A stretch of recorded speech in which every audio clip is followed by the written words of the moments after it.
Hey guys, welcome back to another vlog. My name is Kaya, this is my channel local, and you're new here. I live in Seoul and I make vlogs around Seoul, and this is my fourth time seeing this in this vlog because I just keep receiving the mobile phone alerts from Korea with people missing or things like that, and I don't know why I receive so many at the same time and the video just deletes itself. So hi guys, so this week actually is the Hongik University festival, which if you don't know, in Korea once a year, I think. Maybe some do twice, but normally I think it's once. The universities have a huge festival where there's full of activities, but mostly it's because at night, normally it's 3 days, they have performances, and they bring quite famous people, K-pop groups, singers, all of that. Also a smaller bands too, but mostly people go for the big ones. And I think Hongik University is bringing vivir. Well, that was actually yesterday, but I didn't go because it was raining so much that I'm not even sure how many people was there. But vivir and some other people. Today is playing Shipsen, the 10 centimeters, and other people obviously. And tomorrow, which is the big day, which is Friday, New Jeans is playing, Little Boy is playing, and also some other people. But the thing is, we will see in this vlog if I am going or not, because it says tomorrow that it's gonna rain. My plan is to go, but if it's really rainy, I don't think so, because everything is outside. And for example, if you are a student, you can go to the main stage, at least you can see more close. Maybe there's gonna be something to cover yourself, something like that. But if you're not from the university, so you don't have an ID to show, normally you can see it from the outside part, which you can still see it well. I guess depends on the university and the stage. But it's full of people that just go for free there to see it, and they are not students, which I think is quite fair that next to the stage the students can be there because it's made for that university, you know. But you know what, wait, let me stop this for a second just in case I receive another alert and then I have to repeat this. But well, in honor of this, I decided to talk a bit about my experience in Hongik University as a language student, because I said in a few vlogs ago, I don't know how long, 2 months ago maybe it was, I don't know, that I would talk a bit about it. But well, I had no time, so now is the time. And I think now it's good to also explain a bit, because I've been there for half a year, 6 months, I think. Well, 2 semesters. Now it's my 3rd semester, so I have more experience to tell you about it and to compare it a bit with the Sogang University, which last year when I was in a working holiday visa, the first 2 semesters, level 1, level 2, I did it in Sogang University because I wanted to learn a bit to just live more comfortably here with my working holiday visa, because I just wanted to continue. If you don't know this, I'm just explaining. I just got the student visa, which I got in level 3 in Hongik University, so I've been doing that. And when I changed universities, I needed because I had to do this again after 7 months of non-study at all. I was like, if you go back to Sogang, it's gonna be I don't know, not fresh, you know? So I decided to go to Hongik University, which at first I thought was the huge mistake of my life, because it's so different. Both universities are so different. Mainly, I don't have a guide for this. I'm just gonna keep explaining and talking like this. I did not make any points, okay? But when I first got to Hongik University, I know I got there in directly in level 3, which I feel if you start from level 1, then you're more fine, you're more used to the pace and the level. But in the Sogang University, everything is more chill. Homework is not compulsory. Maybe there are some writings that you have to. Also, it's more just talk, but of course they follow the grammar, but it was more a free talk, even if you were learning things. And for example, the books, they have dialogues made that you would just use the dialogue. I don't know, first semester in Sogang was really good because our teacher was really nice, but second semester when I was in level 2, I was already a bit like meh, I don't think this is it, you know. It was like quite like I didn't study much because I already had a base from before, so most of the things I knew, so I barely studied. I didn't do the homework because I felt like I did not need it actually, and I was fine. But you need to study in Sogang. I'm not saying you don't need to study, because you need to if you start from 0, but if you have a base, Sogang is quite easy to follow compared to that Hongik, because when I got into Hongik University, in my class in level 3 there was 2 Spanish girls, and one of the Spanish girls repeated the level 3 already like once, and after I passed to level 4 she still did level 3 again. Then I met another Italian girl that was doing level 3 again, and then one of the other the Spanish girl that was also there in my class, not the repeating, the other one, also told me that from level 1 this university is like a lot of work, like it's full of exams. Like in level 4 you have 18 exams in 10 weeks. How is that even possible? Like in Sogang you don't have that many, like, and it's like constant, like everyday homework. And also like there are some teachers that they tell you, oh, send it to Kakao, like a picture. Some other teachers will tell you, just write it in a notebook and give it to me every day, and they pick it up every day. So it's a constant pressure of like so at first for me was too much, because I think the difference is Sogang is more for like if you want to come here and enjoy, have fun meanwhile you study, I would say directly go to Sogang. Of course, the higher the level, the harder it's gonna be, so my experience is from level 1 and 2. But Hongik, for what I've been told also from level 1 and 2, is more like I study Korean. I came here to study. So even the balance compared, because when I went to Sogang, I was told that Sogang is a really good university for speaking because you speak a lot, which is true. But then when I went to level 3 in Hongik, I was like, people speak so well, like it cannot compare to the people in Sogang. I was like, how they know so well? Because Hongik has a better balance between everything. So obviously it depends on the teacher that I will come later, but the balance is different, so the way they speak is more correct. So at first I would feel a bit ashamed to speak, because besides the fact that I was not studying for 7 months, I could feel the difference between that people and me, and both came from the level 2. So it's like that's weird.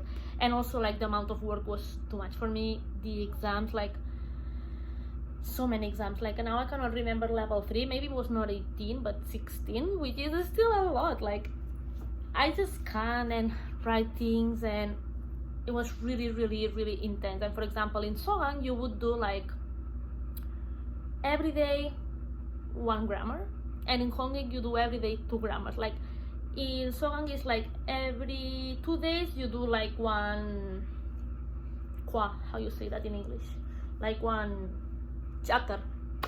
But on Hongik you do one a day, so that's quite a lot of vocabulary every day. Grammar you have 2 every day. It's like really difficult to keep up, to be honest.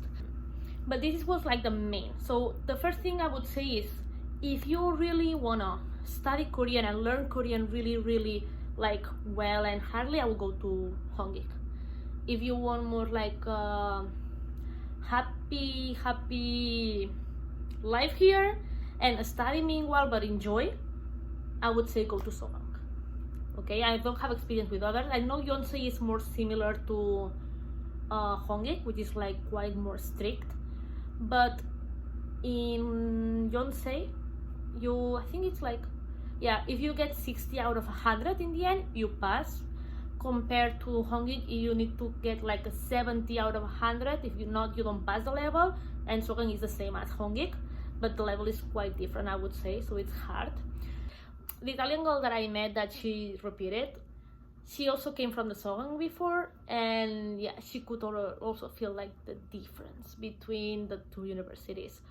But this doesn't mean that I'm saying, oh, Sogang is easy. All of them are hard. Learning a language is hard, but the level is quite different. And then, for example, in Sogang, there's more foreigners, more people from Europe, more people from, well, when I mean foreigners, I mean people from Europe, America, Australia, people that is not Asian. Like, there's people Asian, a lot of Thailand people, some Japanese, some Chinese, but for example, in class, maybe you have two Japanese, three Japanese, and then it's like a person from USA, a person from France, a person from Spain, some Australian, so it was like a mix of different countries and all of that. But in Hongik, it's mostly only Asians and you. The three Spanish girls that we don't know how lucky we were to be together in that moment, and everyone else was Japanese. Keep in mind we were like 13 or 14. Everyone else was Japanese, and then three Chinese. So imagine that. And then in level 4, when I started in level 4, I was like, I don't know why, with the Spanish girl that we both passed to level 4, they divided us. And I was in my class, and it was like 2 Vietnamese girls.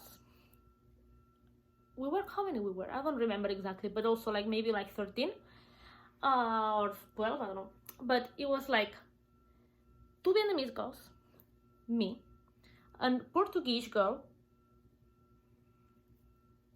2 Chinese or 1 Chinese, 1 Chinese, and the rest was Japanese. So obviously you can also feel the level in Hongik, because for Chinese people or Japanese people, it's so easy for them to learn this language. It's like if I start learning Italian, I can already understand Italian. I never studied it. I can already read it. French, I would be faster to learn French. Or for example, if you're English and you have to learn German, it's easier. Obviously, it's similar. Some words are the same. It's like, so Chinese and Japanese is the same with the Korean. So obviously, if that people is in the same level as you, let's say level 4, they are above you, always, because it's easy. Like, some words are the same. Sometimes I could hear them speak and I would understand Japanese words, but because they sound like Korean, or the structure is the same. So I know you should not compare yourself, but that is another thing that in Hongik happens. And when I started in level 4, when I was just me, the Portuguese girl, and the Vietnamese, the Vietnamese studied so much, and obviously I did not study like them. I did not want also to base my life on that, studying only here. So I would feel quite not confident at all. I was feeling quite stressed every day. I hated actually going to level 4. It was so hard for me. Level 3, I could understand the things, but it was just so much pressure and a lot of like work to do home and study and everything like that, and exams, that it was hard for me to get there. But level 4, I could not understand anything, and it seemed like everyone in class understood everything. So level 4 for me was quite hard. So actually I decided to repeat level 4, and now I'm doing level 4 again, and I'm so happy that I did. I know some other Spanish, not Spanish, like a girl from Argentina, that she did the same as me. And there's another girl from Spain that was 1 level more than me, and now she's doing level 5 again, because it really is hard. Like, almost all the white people is doing it again, like trying to repeat again, or they need to repeat it, because one of them did not repeat because she did not pass. She willingly wanted to repeat it because it was like so hard that if she went to the next level, it would be like, I cannot make it. So I made the same decision, and I'm doing level 4 again, and I'm so happy that I did that. I go to class so comfortably. I have confidence again. There's a lot of work, but most of it I have it already done. I remember things better. When I'm in class, I can just like follow the teacher and understand, and I don't know, it's different. Like, I understand things. I remember the things, obviously because I already did it, but because I can pay attention, because before it was so fast, and I was like so overwhelmed with everything that I could not even like write the things or understand them, or I would just write and not like integrate in my brain what we were doing.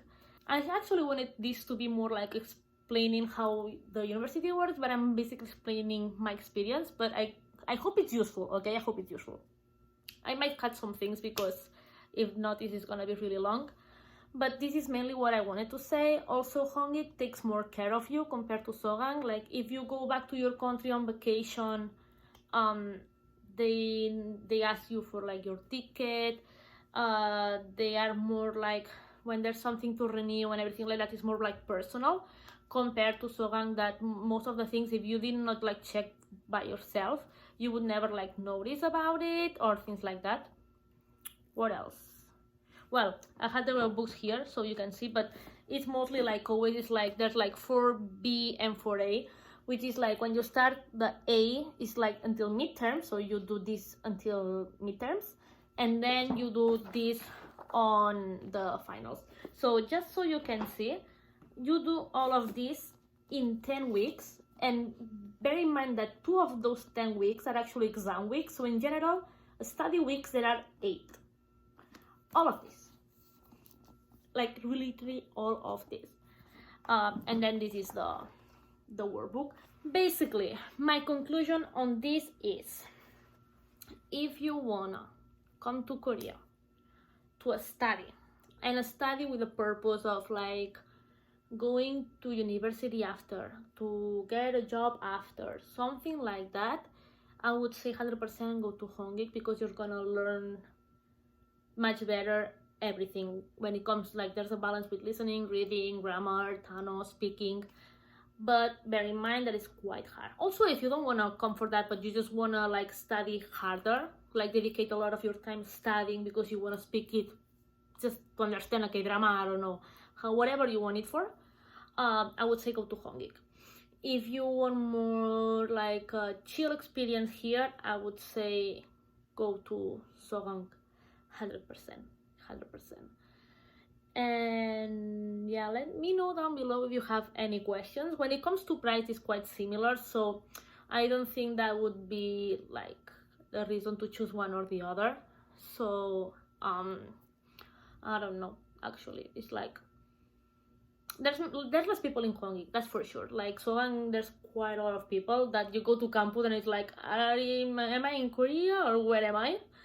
Hongik, there's less foreigner people, and the language schools, there are like 2 buildings and they are like outside the campus, like they're touching the campus but not in it. But well, every day to go to class I have to cross all the campus. I think if you choose one or the other, it would be more for the kind of teaching that they have and the purpose you have with the language, rather than the price and all of that. But I mean, I'm saying like both universities are fine. With Sogang, I had a lot of fun.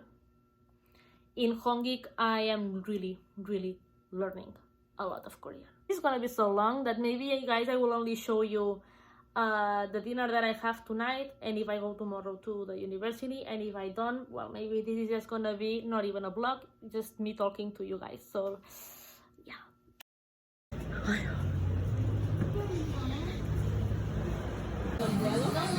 I can't hear. That's so loud. And she's now the smell of the cheese. She's amazing.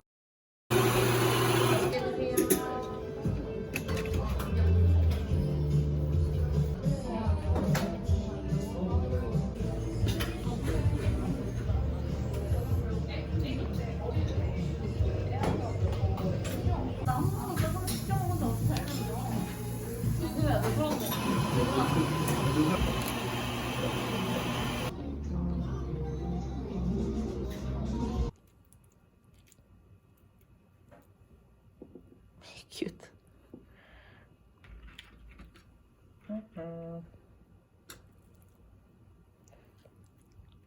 ¿Wanna try wasabi? No. Wasabi? Wasabi? Help! 저게 좋은 거잖아. 저기 안 찍고 갔는데 가다가 보이니까 Mm.